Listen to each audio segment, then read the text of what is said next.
भारत के सबसे प्रसिद्ध सैन्य अफसरों में से एक फील्ड मार्शल सैम मानेकशॉ के बारे में कुछ कम जाने जाने वाले तथ्य। पूरा नाम। उनका पूरा नाम सैम होर्मुज़जी फ्रामजी जमशेदजी मानेकशॉ था और उन्हें प्यार से सैम बहादुर कहा जाता था। जन्मस्थल।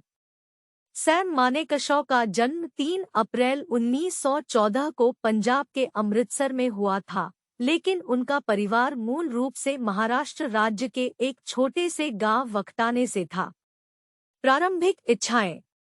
अपने युवा दिनों में मानेकशॉ की इच्छा थी कि वह सेना में जाएं, लेकिन उनके पिता इसके लिए तैयार नहीं थे।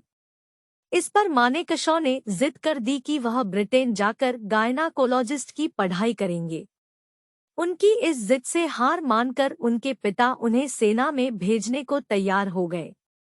सैम ने देहरादून के भारतीय सैन्य अकादमी में प्रशिक्षण प्राप्त करके ब्रिटिश भारतीय सेना में कमीशन प्राप्त किया। उल्लेखनीय करियर। उनका सैन्य करियर बड़ा यशस्वी रहा।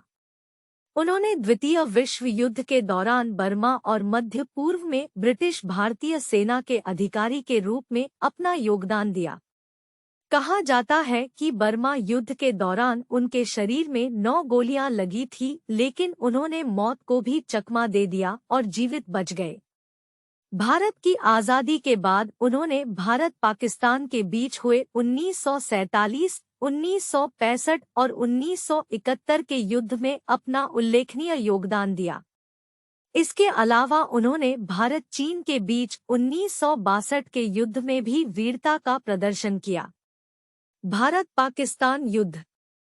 मानेकशॉ ने 1971 के भारत पाकिस्तान युद्ध के दौरान भारतीय सेना के सेनाध्यक्ष के रूप में भारत की जीत में महत्वपूर्ण भूमिका निभाई, जिससे बांग्लादेश का निर्माण हुआ।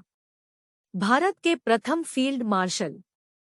1973 में उन्हें सेना में उनके योगदान के लिए फील्ड मार्शल के पद पर पदोन्नत किया गया। वे इस पद को संभालने वाले पहले और एकमात्र अधिकारी थे। स्वभाव। उन्हें उनके हंसी और मजाकिया स्वभाव के लिए जाना जाता था। वे बहुत ही शांत और आत्मविश्वास से परिपूर्ण व्यक्ति थे। वे अपनी बात पर अडिग रहते थे, चाहे परिस्थिति कैसी भी हो। सेवानिवृत्ति के बाद का जीवन। 1973 में सेना से रिटायर होने के बाद उन्होंने तमिलनाडु के कुन्नूर में एक शांत जीवन बिताया, जहां उन्होंने बागवानी और पढ़ाई का आनंद लिया। दीर्घायु।